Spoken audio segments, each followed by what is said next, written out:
Olá a todos, cá estamos para mais um episódio de Partidazo e com o segredo mais bem guardado da última semana. É verdade, não há mais para esconder. Javi Garcia é o novo elemento do Partidazo e um dos novos elementos também da nossa casa aqui na DAZN. Por isso, e depois também de apresentar os meus companheiros Pedro Castelo e Marinho, dar as boas-vindas ao Javi. Tu não imaginas o gosto que é ter-te aqui connosco. Muito obrigado. Para mim também é um gosto poder estar cá com vocês e partilhar estas conversas. Ficaram contentes, amigos? Vocês não sabiam, não é? Pregámos uma partida. Claro que sim. Aliás, acho que vamos receber um prémio qualquer, Marinho, nesta promo que anda a passar, porque as nossas caras, por amor de Deus. Não, foi uma grande surpresa quando soube. Eu fiz vários jogos do Javi Garcia e ter alguém que experienciou tanto também na La Liga aqui connosco só vai enriquecer. E portanto foi uma notícia, deixou-me mesmo muito feliz. Não tão surpreendido como a cara que fiz naquela promo, mas deixa-me muito surpreendido e é um gosto partilhar este espaço com o Javi. Uhum. Não fiquei nada surpreendido e não é um gosto ter aqui o Javi. Repara, marcou-me um golo aos 90, que deu a vitória à equipa dele. Que gosto é que eu tenho de o ter aqui? Tinhas isso guardado há anos. Estava aqui guardado, estava aqui ressequido já. Não, obviamente que é um gosto ter aqui o Javi e continuo mesmo assim a ser o mais alto do painel. Exatamente, nós fazemos por isso. Certo? Pois é. Hoje, Muito bem-vindo, Javi. Obrigado. Hoje acho que nos podemos debruçar aqui um bocadinho sobre a carreira do Javi, até porque é extensa e acho que é relevante fazermos isso, mas antes de irmos até lá, só falar um bocadinho da atualidade da La Liga, que é para isso que cá estamos também. O que é que gostaste mais, Pedro Castelo? Derby de Sevilha, o empate do Atlético, e fico-me por aí, o que é que tu gostaste mais? É sempre o Derby de Sevilha. Já disse na semana passada, é o meu jogo preferido, é sempre o Derby de Sevilha. E este, nomeadamente na primeira parte, não fugiu à regra. Não tenho gosto nenhum especial que o Atlético não ganhe, para que fique, mas já lá iremos com toda a certeza. Mas gostavas que o Espanhol ganhasse? Sobre este, não era-me igual, também não sou Catalão de gema, toda a gente sabe. Não. Era-me igual, mas querem falar já desse jogo do Atlético? Não, força, Betis-Sevilha. Até porque temos aqui alguém que conhece bem os derbys de Sevilha. E já agora a história no final do nosso episódio de hoje é precisamente sobre este derby. Este não, os primeiros. Foi um grande jogo. A primeira parte eu fiz o jogo com a Amélia Valpereira e nós ao intervalo falávamos, estávamos cansados de tanto ritmo. Com a curiosidade de só ter havido 3 remates enquadrados durante toda a primeira parte, que foram os golos. Mas eu creio que o Betis fez por merecer a vitória. O Sevilha teve algumas dificuldades, o plantel é mais curto, as opções são mais curtas. Pellegrini finalmente conseguiu ganhar ao Sevilha pelo Betis, que nunca tinha ganho. E foi um jogo onde acho que a variabilidade de opções do Betis veio ao de cima. E isto, um pequeno exemplo, quando se tira Isco e se mete em campo Lo Celso, está mais ou menos explicada a qualidade daquele Queres plantel. destacar mais algum jogador do Betis? Epá, Eu quero ver só se o meu olho de scout daqui a alguns o Jesus Rodrigues? Não é só É o esse. Johnny Cardoso. O Johnny Cardoso já não é uma novidade. Já sabia. Não é? Pá, Mas é um jogador incrível. É incrível, sim. incrível. O Jesus também esteve bem, mas quando saiu estava ali um bocadinho zangado demais. Eu acho que ele, também pela juventude, eu acho que ele subiu muito e agora é preciso... Tem de se adaptar. Mas tem um professor bom, tem o Pellegrini para aconselhar e tal. Mas fez um grande jogo o Johnny Cardoso. Se calhar foi o melhor em campo, porque marca um golo, faz uma exibição extraordinária, mas quando há o Isco, pá, eu já falei muito sobre o Isco. O Isco já disse que quer fazer um crowdfunding para ver se conseguem manter o Antony na próxima temporada. Mas o Isco é uma coisa. Ainda ontem aquilo é... É que com o Antony, com o Isco, com o Lo Celso, com o Jesus, o Johnny... E o Cucho Hernández entrou muito bem na equipa também. Se conseguirem ainda dar mais, eles têm soluções, mas se conseguirem dar continuidade, este Betis pode ser um Betis muito interessante. Mais do que realmente tem sido esta temporada. Mas é preciso lembrar que esta temporada do Betis é construída em cima de, eu acho que são 17 saídas da época passada. Sim. Uhum. Javi, tu conheces os derbys de Sevilha como ninguém, é o melhor dia do ano, não é? Poder jogar estes jogos quando se está lá. Sí, é un ambiente espectacular, non só durante o jogo, sino tamén durante toda a semana. Pois, o Beto diz isso, começa logo desde a segunda-feira. Sí, por acaso, non sei se vieron as imagens do treino do sí, día anterior, 31.500. foron 30.000 persoas no estadio, o sea, uma coisa incrível. É o mais parecido que eu vivi também aos derbis cá em Lisboa, também os clássicos contra Porto. E, por exemplo, senti também essa diferença. Depois fui para Manchester e os derbis ali entre o City e o United são diferentes. Ou seja, tu estás à espera de alguma coisa assim também. Falta um bocadinho de calor latino também. Efectivamente. Ou seja, foi ali entre o Benfica e o Betis vivi os derbis em Manchester e são um pouquinho mais descafeinados. Okay. Depois voltei a Sevilla e é uma coisa incrível como vivem o futebol ali e esses jogos ali são uma coisa extraordinária. Ainda ficavas nervoso antes desses jogos? Como é que se vive o antes, não é? Sim, eu lembro muito quando do Pablo Aimar, lembro-me há muito tempo que até nós ele falou, estávamos não lembro exatamente do jogo, mas estávamos a ponto de sair para o relvado no Estádio da Luz e ele mesmo estava ali, estava ansioso, estava nervoso e ele falava, digo, que bonito sentir estes nervos ainda, o dia que não sentir os nervos antes de sair ao jogo e que vou deixar de jogar. Então esos derbis son especiais, son para gañar porque ali a malta apreta moito e son espectaculares. É de facto espetacular. Atlético Madrid, o que é que se passou? Vamos lá ver. Antes de mais, só dizer que nós não fomos sair para a noite, né? Nós estamos aqui um bocado afanados da voz, mas isto é a fruta da época. Não, porque ela está assim, eu estou assim, podiam dizer, foram vadear. Não. Ora bem, sobre o Atlético Madrid, eu acho que o Atlético Madrid não esteve mal, mas depois de marcar um golo, que também cai um bocadinho, é um dos melhores golos de certeza da carreira do Azpilicueta, depois disso veio o habitual, a pior versão, que é abdicar de jogar. E é isto que eu tenho sempre batido bastante. Acho que já não vou. O Ravi não sabe, mas eu fiz aqui uma aposta que se o Simeone fosse campeão, e na altura estava em primeiro, ou perto do primeiro, eu vinha todo vestido de preto, mas eu não tenho fato nenhum preto, portanto eu tinha que ir comprar um. Mas, e não fico muito feliz ou infeliz por isso, mas estes jogos são a prova de que eu estava certo, e acho, pode acontecer algum milagre, mas quando se está a ganhar em casa do Espanhol, que está a lutar pela manutenção, e se abdica de jogar e acaba-se a despejar bolas para a frente, não consigo compreender isto. E é mais uma vez um episódio da novela que eu continuo aqui a alimentar, que acho que é pouco para o que o Atlético tem à disposição, é muito pouco. Ravi, o Atlético devia ser aquela equipa chatinha de jogar, não é? Sí, sempre que o Simeone é o treinador, estiver onde estiver o Simeone, sempre a equipa é xatiña. É verdade o que o Pedro está a dizer, ali en España tamén há ali unha pequena divisão entre os adeptos.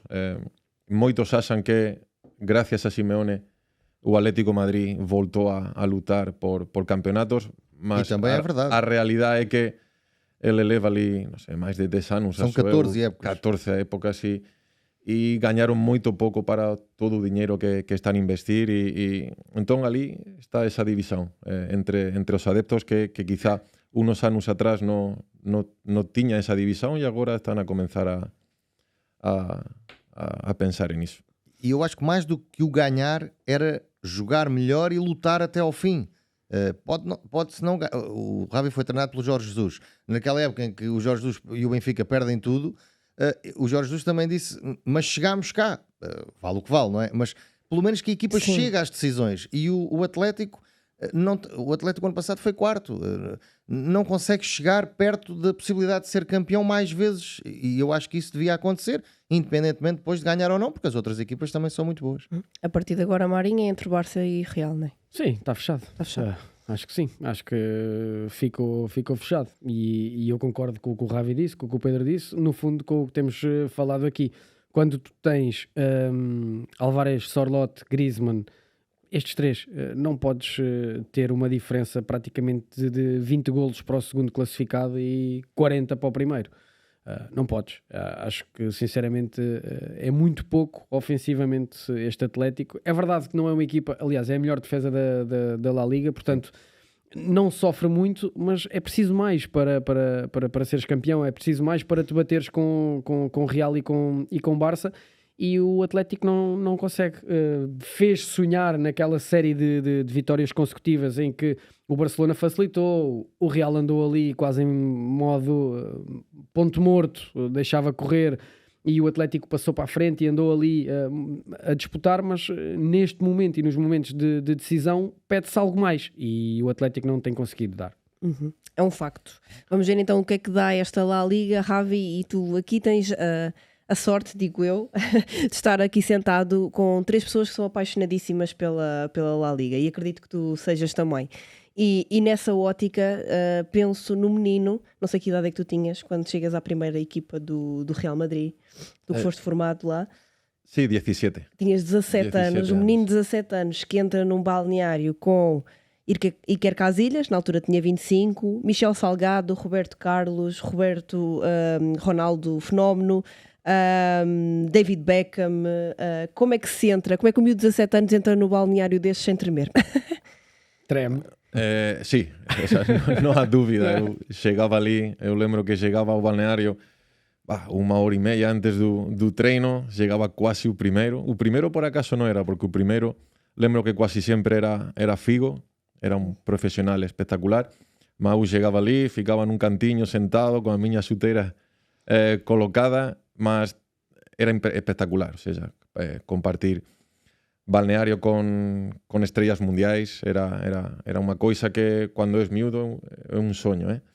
Tamén eu falei ya moitas veces con familia, con amigos. Foi unha sorte poder treinar, poder xogar con eles, mas tamén ao mesmo tempo ollando só para o aspecto deportivo foi un boquidiño complicado, porque Claro. para si tú queres ter máis tempo de xogo, queres ser un xogador un poquinho máis importante nese plantel, é prácticamente imposible. E depois tamén cando xuntaban ali algún brasilero que outro, porque era Roberto Carlos, era Robinho, era Emerson, era Sisiño, eu lembro Baptista, eu lembro que ali, non lembro que época, mas xuntáronse ali 7, 8 brasileros. E os brasileros, tú sabes, Mariño tamén, Escola de samba, que son complicados para os xogadores que suben, os xogadores máis novos. Entón foi bonito, porque foi unha oportunidade espectacular, mas tamén ás veces foi duro. Eu acredito que devia estar sempre tenso, sempre em tensão. Sí, ou seja, eu posso dizer que chegou un momento. Eu lembro que Mariño o outro día estaba a falar sobre iso. Nós, cando estás ali, na equipa B, tú trocábamos de roupa no balneario da equipa B, e 5 minutos antes do treino chegaba ali o delegado na altura, o Chendo, o mismo, e chegaba ao balneario, pegaba con o dedo, tú vai a treinar con a equipa A. Vocês antes non sabiam? Non. Entón, chegou un momento que eu até rezaba porque o Chendo chegase ali ao balneario e que eu non fose escollido. O sea, ás veces era complicado. Eu tamén ás veces quería ficar con a miña equipa, con os meus colegas, treinar, divertirme, porque ir treinar con Cannavaro, con todo, era máis ás veces sufrimiento que diversión. Eu estou tensa só de te ouvir. Eu, mais do que isso, quero dizer uma coisa. Ainda bem que os anos passaram por ti, Ravi. Muito melhor agora. Muito melhor agora. Para os anos com o JJ. Aí é capaz de dar cabelos brancos, digo eu. Houve algum jogador que... Pergunto isto porque o Javi Hernández, o lateral esquerdo do Leganés, passou pelo Castilha e agora nesta semana antes do jogo com o Real Madrid disse que tinha adorado estar no Castilha, que ia treinar às vezes com a equipa principal, e perguntaram qual foi o jogador que mais o surpreendeu, foi mais recentemente, e ele falou do Toni Kroos porque disse que era impactante a forma como ele disse, nós podíamos mandar a bola de qualquer maneira que ele recebia sempre redondinha. Houve assim algum jogador que te tivesse surpreendido mais? A ver, eu antes de chegar ali ao Real Madrid, eu cheguei con 14 aninhos. Olha, non tenho outra fotografía. Estão a fazer o Sérgio está a fazer bullying ao Ravi. Olha que é o primeiro dia. É praxe. Mas non é difícil escoller, ou seja, un balneario con Ronaldo, un fenómeno, para mí era era impresionante, mas tamén o Zidane era ese tipo de jogador, como tú estás a dizer, que era lindo ver como ele só corría, ou seja, ver ele a correr era bonito. Ao vivo foi o jogador que eu mais gostei de ver jogar na minha vida. Impresionante. O Zidane. Sim. E depois como pessoa é mellor ainda. Eu lembro, teño ali, cando chegaba ao balneario, cando chegaba ali 1h30 antes do treino, sentábame ali e ele por acaso tamén chegaba moito cedo e tú sabes, Mariño, que moitas veces levan cartas e correo ao balneario, deixan ali no teu casifo. E o Zidane chegou ali ao balneario e comenzou a pegar as cartas, a abrir correo. Eu estaba ali no fundo do balneario, ele chamoume, Javi, ven. Cheguei ali, sentéme perto dele, o balneario vacío, só ele e eu, e comenzou a abrir as cartas e a mostrar fotografía, os fans, os adeptos envían fotografías para asinar e todo, e ele ali conmigo, a comentar as fotografías, cando jogaba no Burdeos, con Cabelo, con todo, a brincar, e eu ali caladiño, só a escutar. Mas son coisas que fican para ti. Ele seguro que nin lembra. E ele não se lembra disso. E foi uma coisa que te marcou. E eu, seja, vou morrer e ainda vou lembrar. Por acaso, os brasileiros são outra coisa. Outra coisa. Nesse balneário. Todos. É isso. No último ano, antes de vires para Portugal, ainda fazes 21 jogos. Acredito que se calhar foi o teu melhor ano com o Real Madrid. Como é que recebes a notícia 2009-2010 de que vens para Portugal? Eu estava a fazer a pré-época com o Real, acho que estávamos na Áustria, e por acaso era o primeiro ano de Pellegrini, acho eu. E estaba na Austria, o meu agente ligou para mí, falou sobre a posibilidade de vir cá, ao Benfica, e por acaso foi engraçado que un día baixei ao pequeno almoço e o Ronaldo foi tamén a primeira época do Cristiano, ali no Real, e foi para mí e preguntóme, o Javi, tens a posibilidade de ir ao Benfica? E já aproveitei. Digo, Ronaldo, que tal? Vou? Digo, vai. E ali é que, para mí, graças a Deus que ele preguntóme, porque eu non ia a preguntar a ele, mas foi engraçado porque ali eu fiquei moito tranquilo. Eu sabía que o Benfica é un club espectacular, já sabía, mas que o Cristiano, con esa confianza, contestase que sí, tranquilo, vai ali, espetacular. Epa, isto já, amanhã os jornais já podem dizer Cristiano aconselhou Javi Garcia a ir para o Benfica. Faz carreira de Javi Garcia. Ele acho que eu tiña 20 anos, ou seja, ele sabe que ás veces tú precisas dali, cando eres miúdo, de un empurrón ali para ter a confianza e tranquilidade, un país novo para mí tamén, e ele aconsellou. E não gostaste de vir? Adorei. Nota-se. Mas já agora há uma questão na vinda dele, porque falámos disto até aqui quando estivemos juntos a semana passada. Tu não jogavas na posição em que passaste a jogar no Benfica. O Jorge Jesus contrata-te já a pensar numa diferença no teu jogo. Sí, ou seja, a miña posición na academia do Real até a primeira equipa era máis un 8, ou seja, eu conseguía facer máis ou menos todo, sempre jogábamos 2 no meio e ali partillábamos un poquinho un meio. Cheguei cá, claro, tiña que ser a malta que nos tiñamos no ataque, ou seja, eu percibí, ninguén tiña que dizer que tiña que ficar máis ali. E eu facía encantado, porque ter os xogadores que nos tiñamos lá na frente era espectacular, e eu por acaso gostei, ou sea, eu gostaba de facer iso, sempre tentei ser un xogador, ás veces ollaba máis para a equipa, o que precisaba a equipa, que para mí. O meu pai tamén por acaso falaba iso moito. Tens que ser máis egoísta ás veces.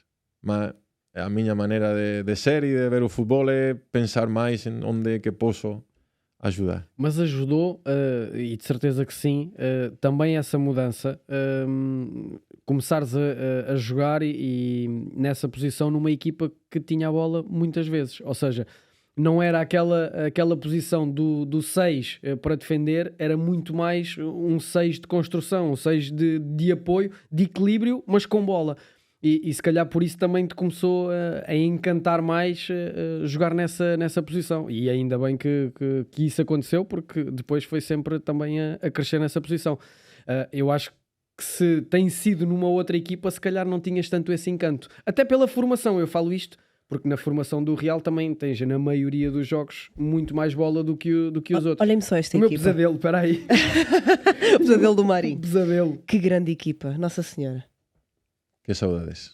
Eu estou sempre a bater na atualidade. Estás a ver como é que é? Saudades para uns, pesadelo para outros. Eu estou sempre a bater na atualidade. Não é do Benfica, é generalizada, dos jogadores que agora são grandes craques, mas já parece o outro. Digam-me um que entrasse aqui. É muito difícil. Para quem nos está a ouvir... Só ali embaixo o segundo da direita é que entrava agora na nova. Para quem nos está... Contar, desculpa, Marinho, só para dar contexto a quem nos está só a ouvir, temos muita gente só a ouvir, estamos a ver uma imagem com uma equipa onde o Javi, do Benfica, onde o Javi esteve, que tem só Luizão, Pablo Aimar, Di Maria, Fábio Coentrão, Maxi Pereira, Oscar Taquara Cardoso, David Luiz, you name it. Savioli e Aimar. Sim, pensei, não vou dizer todos, não é? Mas... O Ramires apareceram umas fotos dele agora a comer da mesma sopa. Está o dobro. Não, mas deixa-me dizer, só contar uma história rápida sobre esta equipa, ou contra esta equipa. Um dia vamos jogar ao Estádio da Luz e o meu amigo Mário Sérgio, ex-companheiro e amigo Mário Sérgio, lateral que jogou no Sporting ainda. Sim. Vamos entrar na garagem da Luz e tem uma abertura, para quem conhece, o Ravi sabe, tem uma abertura que quando entras na garagem dá para ver o relevado. E o Mário Sérgio ia lá atrás e grita para o treinador, quem era o treinador? Ulisses. Grita para o motorista: "Ó Paleta, mete já à frente dessa, pelo menos uma parte a gente não sofre golos." Porque era incrível. O campo parecia que estava sempre inclinado, era incrível. E ele na verdade tinha razão, é que se o autocarro ficasse à frente de uma das balizas, naquela a gente não ia sofrer golos. Incrível. E quais foram as principais diferenças que sentiste entre o futebol espanhol e o futebol português? A verdade é que poucas, ou seja, na altura eu acho que os portugueses e os espanhóis somos muito parecidos. O futebol naquela altura eu acho que tiña máis individualidades que agora. Eu tamén, por acaso no futebol en geral, eu acho que há menos individualidades. Ya desde pequeninos os treinadores gostan de treinar máis en bloco, como equipa, e as individuales están a caer un poquidiño. Eu sinto tamén iso, naquela altura eran quasi todo individualidades, e agora os treinadores traballan máis como equipa. Entón, individualmente acho que nós naquela altura tiñamos unha equipa espectacular, non só nós tamén, o Porto, o Braga, estábamos a falar o outro día, tiñan equipas espectaculares. Com esta equipa o Braga foi até à última jornada a lutar para ser campeão. Efectivamente. São grandes equipas. E no outro dia tivemos aqui também o Silvio, que foi treinado também pelo Jorge Jesus, e ele falava, obviamente, que pode dizer-se o que se quiser do Jorge Jesus, mas a verdade é que há resultados e é um grande treinador, e o Silvio falava disso mesmo, que se calhar foi num dos melhores... Agora sim. Obrigado, Silvio. Marinho. Obrigado. Não, imagina, tu falas do Javi, a idade também fez muito por ti. Estás a ver a qualidade da fotografia que o Sérgio foi buscar? Olha, também tiveste sorte.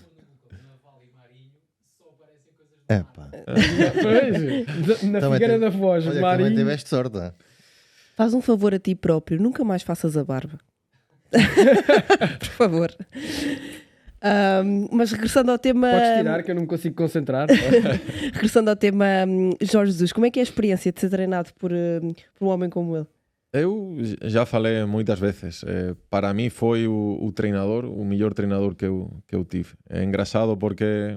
Quem passou pelas mãos dele tem muito essa... Efectivamente, eu que ia dizer. É engraçado porque quase todos os jogadores que foram treinados por ele têm a mesma opinião. É verdade que naquela altura ainda máis estaba, acho que máis à frente que o resto. Agora os treinadores já desde moito novos já comenzan a treinar, comenzan a formarse, e tácticamente quase todos son moito evoluídos. Mas até coisas simples que eu lembro-me dessa altura, aquela questão dos centrais abrirem, o médio defensivo, tu ias para o meio dos centrais para saírem a jogar, os laterais darem profundidade, essas coisas que agora são coisas banais. Estava mas muito altura, à frente do tempo Jesus já fazia isto muito à frente dos outros, como o Ravi dizia.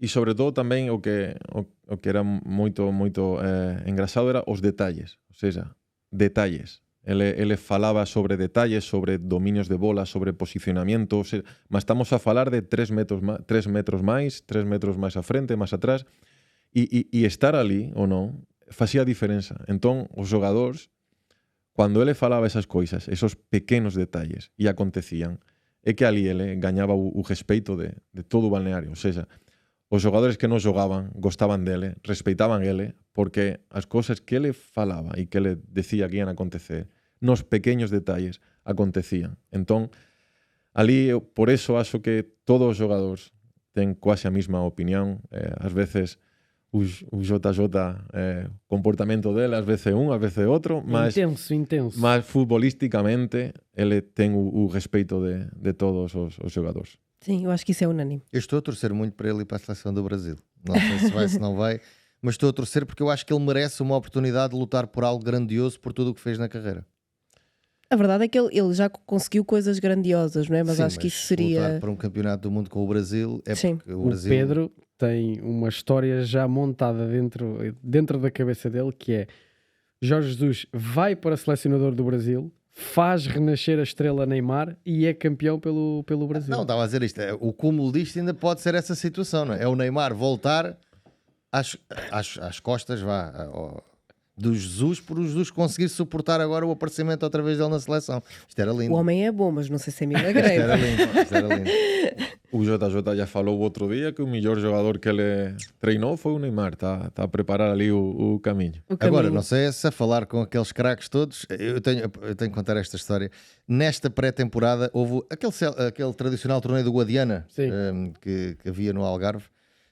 E eu fui lá em trabalho e lembro-me que o Benfica fez um treino aberto, jogou à quinta, por exemplo, e jogava ao sábado, ou à sexta e ao domingo, uma coisa assim. E no dia do meio fez um treino e era aberto. E eu pensei que era um treino, está bem, que era para a época, mas como eram 2 jogos muito chegados, pensei que ia ser uma coisa mais calma. E então fomos lá e a equipa estava a treinar, estava a fazer só aquele skippingzinho de levantar os joelhos e tal. E os jogadores, e na altura tinha chegado o Saviola, e o Saviola era o Saviola, não é? E o Saviola passou por aquilo, mas pronto, os joelhos levantaram só um bocadinho e tal. E o Jesus manda um berro e começa: Saviola, levanta-me esses joelhos! Eu lembro-me que estava com câmara, já não sei quem, disse assim: ele a falar assim para o Saviola, como é que isto vai ser? Mas a verdade é que o Saviola voltou a ser, não sei se já tinha feito uma época tão boa como aquela na vida, e voou essa época toda. Efeito JJ. Efeito JJ, é um facto. É justo dizer então que foste muito feliz no Benfica, Rabi, e falávamos aí na questão da tua posição, e perguntar-te a ti, que se calhar és o melhor e que tem mais propriedade para responder, o que é que tem que ter um bom trinco, na tua opinião? A ver, agora é verdade que tamén a posición do trinco mudou un boquidinho. Agora, por isso é que eu gostava de saber a tua opinión. É que antigamente si tiñas os xogadores mesmo para defender e os xogadores máis para atacar. Agora já está a mudar un boquidinho eso e son as eu máis completos e aso normal e millor. Eu acho que tácticamente tens que saber sentir o jogo. Ou seja, tens que ir sempre... Eu tentaba sempre ir un paso a frente. Ou seja, eu sempre tentar intuir onde que a bola vai, onde que o jogador vai. E iso moitas veces date a posibilidade, e ese segundo, 2 segundos de ventaxen sobre o adversario. Para mí o máis importante, depois, lógicamente, se tens a cualidade de xogar e xogas, perfeito, é top. Mas eu acho que para xogar ali no medio, tácticamente tens que ser moito inteligente e sempre tentar ir à frente do resto, uma jogada à frente. Ou seja, tens de ver o campo todo, tens de saber tudo o que está a acontecer. Sí, ou seja, é pensar, é sempre estar con a cabeza pensando se a bola va ali e o meu central va ali, eu teño que estar ali, vou posicionarme 2 metros máis cá, tentar sempre ir uma ou 2 jogadas máis à frente. Na tua opinião, quem é que achas que o faz melhor hoje em dia, na atualidade? Quem é o melhor trinco a jogar? Agora, a ver, o máis lógico é o Balón de Oro, O Balón de Oro... Rodri está a xogar coitado, estaba a xogar un nivel impresionante. Estou seguro que vai voltar igual. O mellor, o Manchester City está a precisar dele, mas eu acho que agora mesmo o Rodrigo é espectacular, Zubimendi está a jogar também muito bem, por acaso não sei se vai sair, se não vai sair, eu tenho ali um bocadinho de não sei se ele é capaz de saltar para um patamar. Agora fala-se outra vez do Real Madrid. Para um patamar melhor, mas Zubimendi e Rodri para mim são os melhores agora. Sim, e o Rodri tem essa bagagem que já não joga há tantos meses e continuamos a falar dele, não é? Imagina a importância e a qualidade dele. Na vossa opinião? Eu já tinha dito antes que o Rodri, para mim, era... Aliás, disse logo de início no nosso partidazo que eu acho que era o jogador que o Real Madrid devia ter contratado, se puder, não sei se podia não, mas era o jogador que fazia falta no Real Madrid para arrumar a casa, fazer um bocadinho aquilo que o Ravi dizia dos jogadores do Benfica, não é? Arrumar um bocadinho a casa. E depois o Zagallo dizia uma coisa quando era selecionador do Brasil: um golo eles marcam sempre. Eles, os jogadores dele, um golo eles vão de marcar. É só arranjar aqui um equilíbrio defensivo. E eu acho que o Real Madrid, nomeadamente de início, passou um bocadinho mal por isso, e o Rodri tinha feito, acho que é o melhor naquela posição. O Zubimendi, eu não sei se é pela questão do Ilharramendi, que foi para o Real Madrid e pronto, e foi o início do declínio, também com muitos problemas físicos, mas o Zubimendi parece que tem algum receio de sair. Ele podia ter ido para o Arsenal no início da época, não quis ir. Agora fala-se do Real Madrid, já se mas tinha não falado sei. também. Sim, anteriormente já se tinha falado. E do Barcelona, Sim. que também o queria, mas o Barcelona precisava ter dinheiro para o comprar. Mas acho que... E depois há a tal questão de sair ou não por ser da Real Sociedade. O Atlético é mais ainda, mas na Real Sociedade também é mais difícil no País Basco os jogadores deixarem os clubes. Por acaso, estávamos a falar o Rodri. Eu gostava de fazer uma pergunta, o outro dia fizeram para mim. Trocavas o Rodri por o Vinícius, por exemplo? Eu trocava logo. Neste Real Madrid, tendo um Mbappé, não é? Sim. Tendo Mbappé, A equipa de agora, trocar o Rodri por o Vinícius. Eu acho que é interessante. Eu acho que também trocava. Eu também. Eu também trocava. Eu Até também. porque, felizmente, o Real tem muitas alternativas na E frente. atenção, Obviamente, eu já defendi aqui Vinícius como, lembras-te da expressão, perdão, o rei do pedaço. Estás doente. Estou a passar. Nesse dia, Como o rei do nesse pedaço. dia disseste 3 vezes o rei do pedaço. Neste momento, Mbappé deu-me rei do uma pedaço. machadada. Não me deu. Eu fico contente pela resposta que ele deu e conseguiu encolher Eu vou dizer o Vinícius a este ponto. Vou dizer aqui uma coisa polémica. O Mbappé, para mim, é do nível dos jogadores que ele encontrou no balneário do Real Madrid quando subiu. E o Vinícius, para mim, não é. Pronto, é o que eu tenho a dizer. acho que é um jogador que pode fazer a diferença. Não, pode estar lá o no Vinícius, plantel, é. mas não é do nível daqueles melhores jogadores. Ai, não. Na minha opinião, não é. Pronto, mas isto é a minha opinião. Não, é um jogador Falando sem polémica, falando do jogador, é um jogador Estratosférico. nível Mas eu estou a dizer que ele é mau jogador. top. Eu não estou a dizer que é mau Top. jogador. O Mbappé era do Agora. nível do Ronaldo, do Zidane, do Figo. Vinícius? O Vinícius para mim não é. Pronto, é o que eu tenho a dizer sobre este assunto.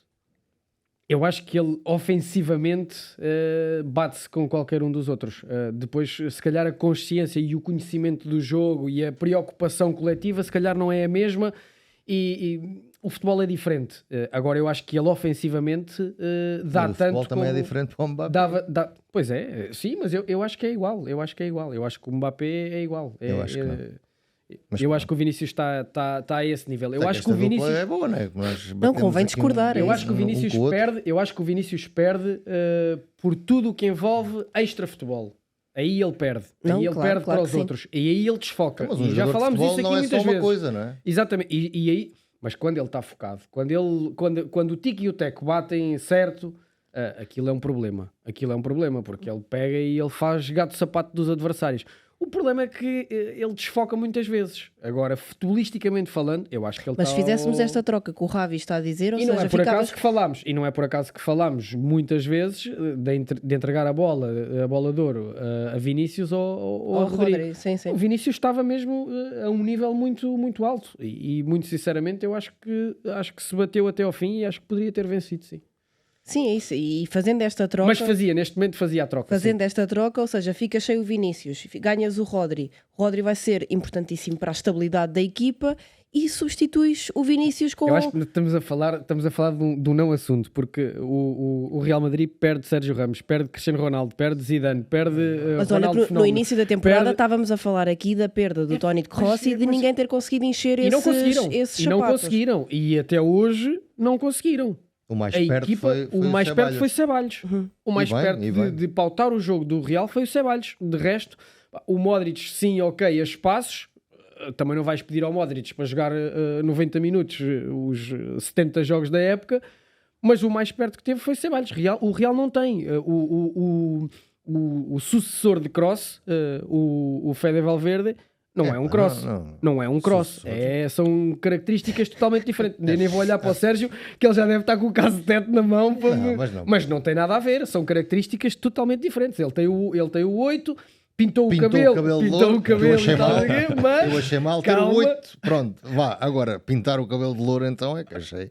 Não podia ser. São características diferentes. O Valverde pode jogar em todo o lado, joga bem, é diferente. Mas não tem aquela coisa que o Ravi estava a dizer do feeling, do pensar, do antecipar. O Valverde não tem? Não tem genialidade do Rodri. Aquela calma. Tem outras coisas melhores. Tem outras coisas não muito digo que tenha calma, isso não tem. Mas tem outras coisas que... melhores em relação ao Rodri. Mas para aquela posição não tem o que o Rodri oferece. Ou o Zubimendi oferece. É mais explosivo, mas sim, ok. O Valverde eu gosto de o ver entrar pelo meio campo contrário e arrematar de longe. E não é isso. Os outros são mais de pautar. Ele é mais intenso. Eu acho que ele é mais intenso. Mas acho que ele consegue aliar essa característica. A bola vinha, chegava ao cross, toda a gente a acelerar e ele guardava a bola e disse: calma aí. Agora é o meu ritmo, não é para acelerar. Sim, agora vamos ter calma. E quando as pessoas achavam, ou os adversários achavam, ele não vai acelerar, ele metia uma bola na frente e desmontava a equipa adversária.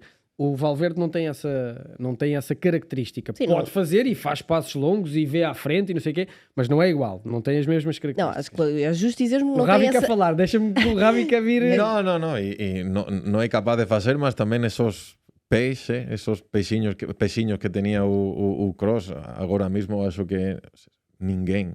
Não estou... É isso, não é incomparável. Estou a pensar em... Era das chuteiras. Ele também não trocava de chuteiras. De facto, saíste do Benfica, de facto, para o Manchester City, onde vais encontrar Manuel Pellegrini, que acho que é um treinador também que foi importante para ti. São campeões logo à chegada. Pellegrini também que tem sido importante agora, é uma das figuras da La Liga. Como é que é a figura? Ele é espectacular. Quando cheguei ao Manchester, estava Mancini de treinador. A primeira época foi com Mancini e a segunda foi com Pellegrini. Isso. Mancini, treinador italiano, antiga. E o Pellegrini é verdade que ele tácticamente não tem nada especial.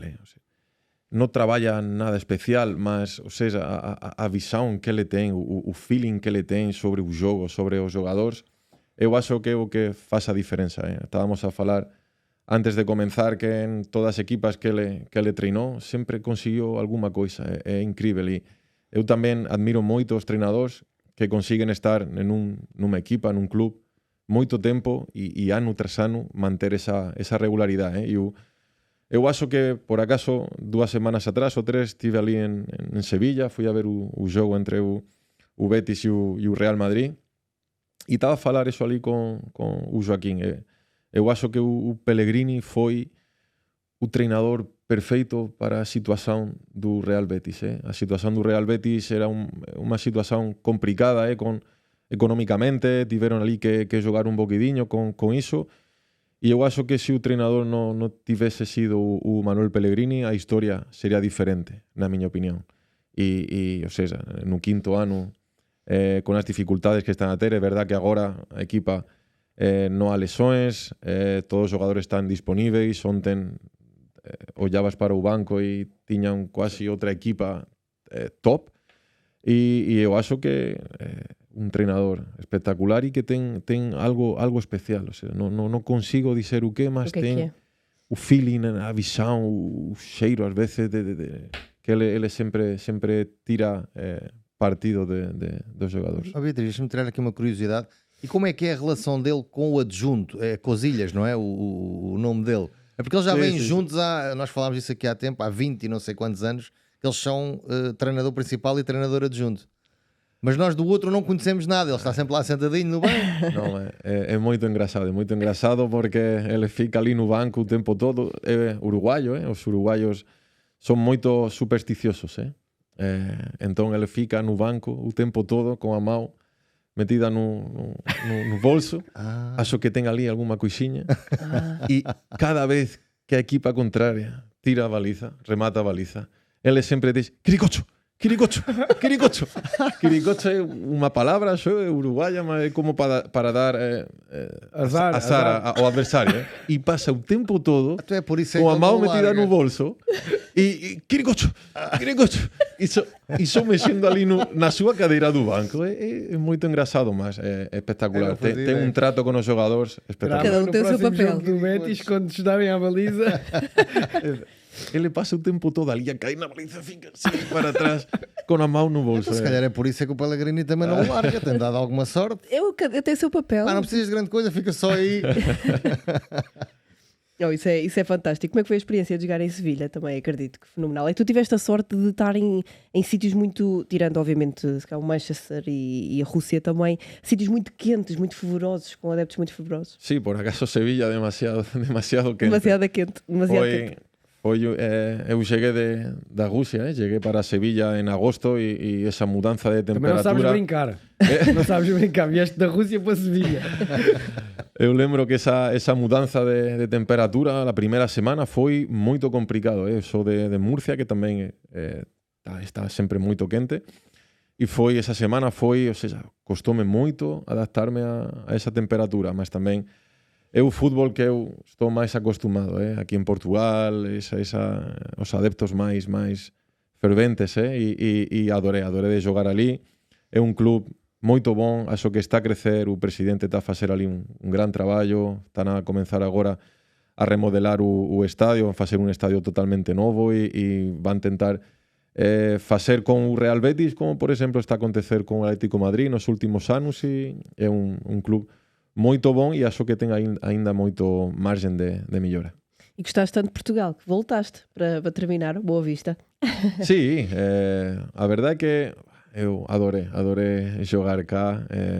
Chegou a possibilidade de voltar a Portugal, Boa Vista, e não pensei duas vezes. A minha mulher também adora Portugal. Também nós, quando estávamos cá, estávamos sozinhos, agora também queríamos mostrar este país a nossas filhas. E, bueno, chegamos cá. A minha pequenina nasceu também aqui em Portugal. E adorei. A verdade é que tinha muitas saudades, queria jogar de novo neste campeonato, voltar a sentir. Já conhecias o Sul, foste para o Norte, não é? Não estavas mal servido. Mas prefiro o Sul. Lisboa, acredito que tenha sido mais especial para ti, não é? Sim, e agora estamos cá. Ou seja, E é a tua nova vertente agora de comentador, não é? Sim, é o primeiro dia. Vamos se o Marinho e o Pedro têm que ser bons comigo. O primeiro dia já apretaram muito por mim. Nós fomos, o Sérgio. Não, o pior está a ser o Sérgio. Eu avisei. Ele está ali caladinho. Cuidado com o Sérgio, que o Sérgio é o piorzinho. Ele está ali caladinho, mas foi ele que meteu mais veneno. Não, e tiveste uma carreira cheia. Tu, basicamente, por todos os países onde passaste, ganhaste títulos. Não te vou perguntar qual foi o mais especial, que eu acredito que seja difícil para ti responder. Se quiseres responder, estás à vontade. Mas quando se termina, o sentimento de terminar a carreira, e acho que não temos muitos jogadores a falar sobre isso, é difícil perceber que tem que arrumar as botas e acabou. Depende do jogador. Para mim não foi difícil. Okay. Para mim até podia ter sido mais cedo, que não me importava. Tu terminaste com que idade, desculpa? Com 35. 35. E podia ter sido mais cedo. Para mim não foi difícil, porque, ou seja, eu respondi depende, porque depende da mentalidade do jogador. Há jogadores que disfrutam o que estão a fazer. Eu, por exemplo, sempre fui... ou seja, pensava demasiado. Exigia muito de mim mesmo nos treinos, nos jogos, e para mim fazer um treino perfeito, fazer um jogo perfeito, ou seja, ninguém faz um jogo perfeito.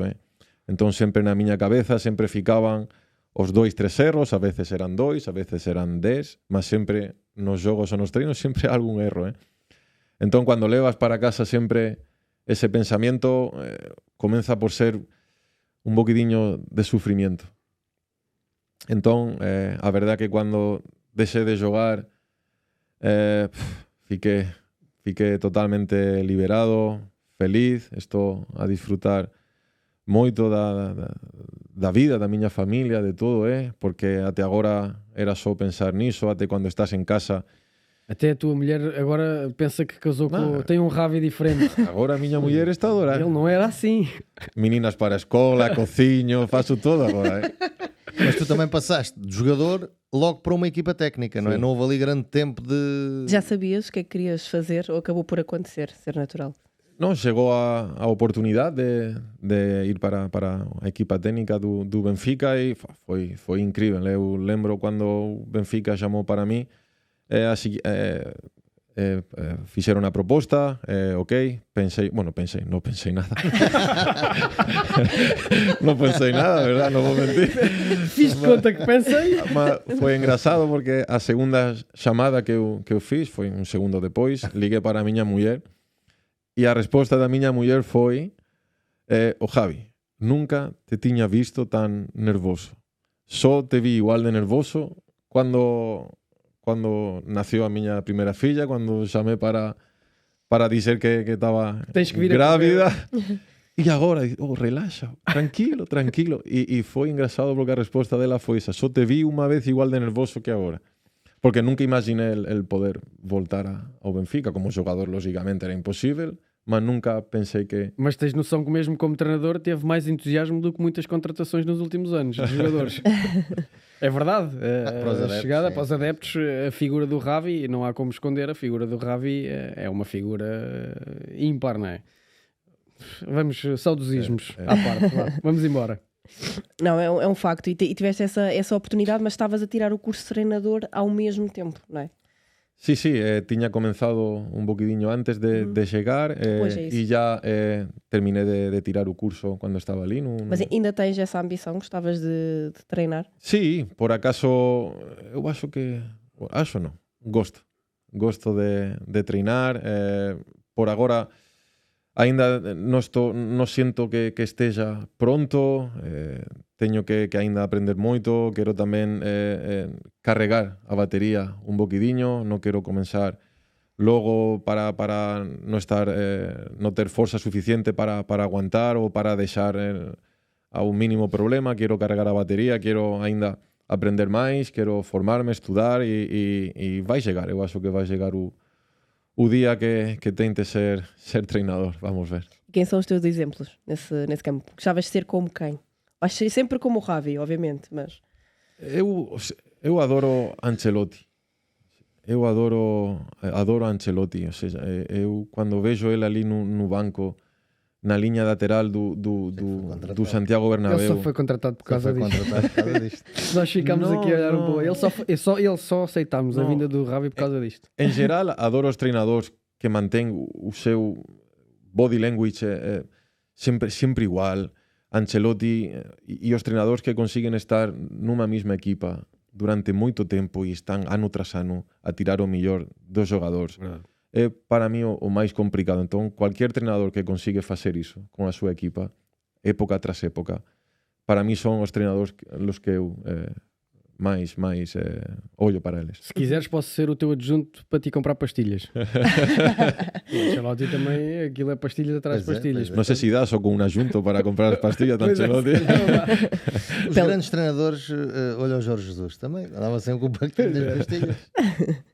E este novo desafio agora de seres comentador, e fala-se muito sobre isto também, tu achas que o facto de ter jogado, que ter estado dentro de campo, te dá logo uma vantagem à partida? Eu acho que, por un lado, sí, lógicamente, quando tu coñeces a profesión e fixeste e traballaste nesa profesión, sempre de un punto de vista estás quizá un paso á frente, mas tamén é verdad que agora a xente moito preparada, o sea, treinadores nas academias, comentadores. a pessoas que están moito preparadas, mas tamén é verdad que cando jogas fútbol consigues ver ás veces e sentir coisas que son moito importantes e para mí o facto de ser treinador ás veces é máis por ese lado, conseguir sentir os xogadores, entrar na cabeza dos xogadores. Se tú consigues manter a cabeza dos xogadores limpa, focada e que estexan felices, eu acho que sempre vas conseguir tirar o millor deles. Pedro Castelo, trouxe uma historinha? Ora bem, a história de hoje tem a ver justamente com o derby, o El Gran Derby, o derby de Sevilha, e com uma curiosidade como que me deparei na preparação do jogo, e tem a ver com o facto, isto é que é porque eu cheguei um minuto atrasado. Não, Sevilha, que é para o derby de Sevilha, não é do Betis e do Sevilha. Explicaram ao Ravi, eu cheguei ligeiramente atrasado, explicaram ao Ravi porque é que Sim, nós temos aqui. aquilo é para as multas, basicamente. Quem chega caixinha. Uma caixinha de multas. Como o Carriço pagava muito, comprámos uma do Sevilha. Compramos uma do Betis. Bem, então, o primeiro El Gran Derby, isto é dos jogos não oficiais, porque obviamente existem os registros dos primeiros jogos oficiais, mas temos que remontar aqui até 1909 e foi aí que nasceu esta rivalidade histórica.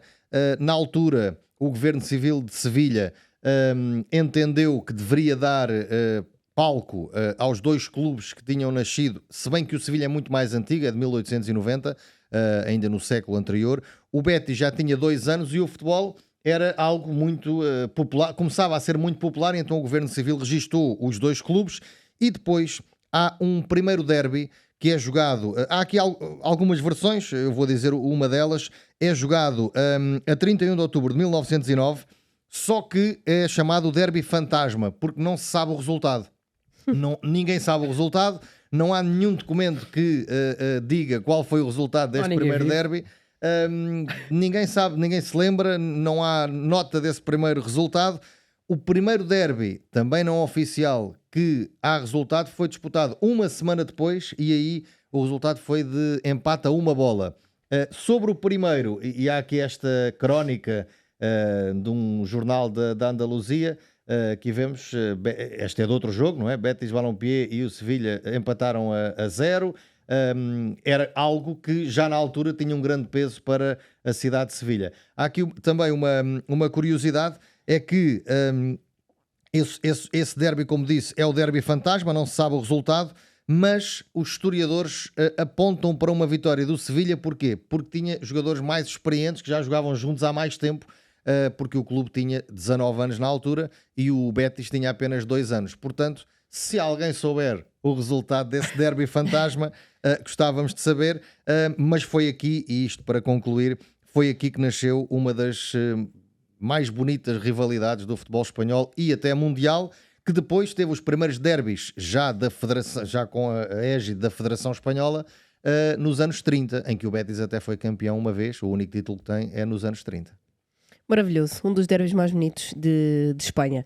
Não temos tempo para mais. Antes de irmos embora, falar-vos apenas desta bola que vemos aqui, que nos acompanhou durante todo este episódio. Os jogos da La Liga nesta jornada foram jogados, passa o pleonasmo, com esta bola desenhada pela Puma, com base na arte de Suzu33, um artista de grafite espanhol, e claro, tem foco na campanha, numa das campanhas da La Liga contra o racismo, e por isso foi então a bola utilizada nesta jornada. Também recordar-vos que faltam menos de 100 dias para o Mundial de Clubes, não sei os dias concretamente, será em junho, portanto na vossa agenda só tem que pôr junho e julho, é para ver tudo grátis na DAZN, Mundial de Clubes. Estamos a preparar muitas coisinhas e boas para vocês, portanto o verão vai ser recheado de belíssimos jogos. Já sabem, no que diz respeito ao público português, Benfica e Porto são as equipas que estarão por lá, o Atlético de Madrid e o Real Madrid serão as equipas espanholas, portanto tudo bons motivos para ficares com a DAZN até ao verão. Foi um gosto, meus amigos, muito obrigada e vemo-nos para a semana.